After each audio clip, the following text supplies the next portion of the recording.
Bonjour à toutes et à tous, je m'appelle Zoé et je vous parle depuis Sydney en Australie. Chaque semaine, je vous propose un résumé simple et clair de l'actualité australienne, météo, société, culture, bon plan pour les voyageurs et quelques infos France-Australie. Voici ce qu'il faut retenir cette semaine.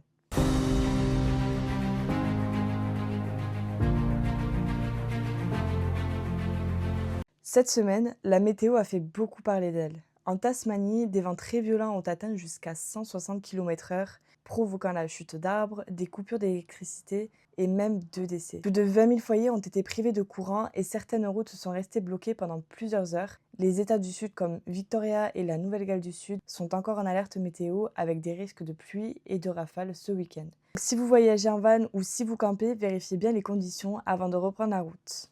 Une réforme électorale majeure a été annoncée. Le gouvernement a proposé d'augmenter le nombre de députés et de sénateurs et d'introduire des mandats fixes de 4 ans pour les élections. Cette réforme vise à moderniser le système politique et à renforcer la représentation des citoyens.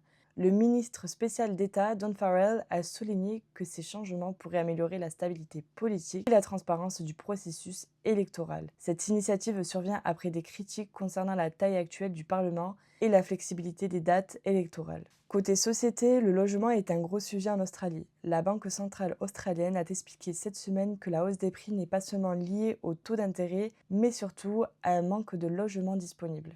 Résultat, les loyers et les prix continuent d'augmenter, notamment à Sydney, Melbourne et Brisbane. C'est aussi une bonne période pour les backpackers et les titulaires du visa vacances-travail. Avec le printemps qui s'installe, les offres d'emploi saisonniers augmentent un peu partout, dans les fermes, la restauration, le tourisme ou encore les festivals. Les régions du Queensland autour de Cairns, Early Beach et Brisbane et de la côte ouest offrent plus de postes actuellement. Petit conseil, préparez vos CV en anglais et vérifiez que votre TFN est bien actif et regardez les annonces sur Backpacker Job Board, Gumtree ou dans les groupes Facebook locaux.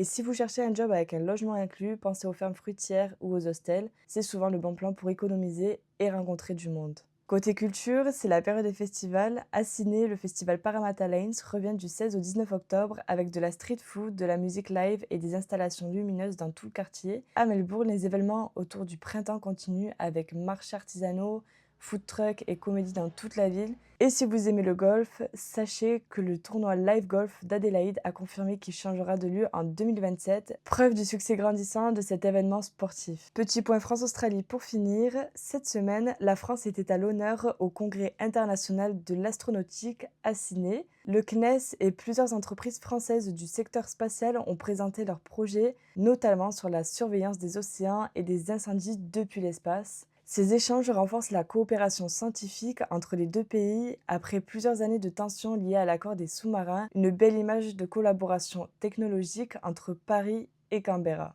Merci d'avoir regardé cette vidéo et n'oubliez pas de liker ou de vous abonner pour ne rien manquer sur l'actualité australienne et je vous dis à très vite.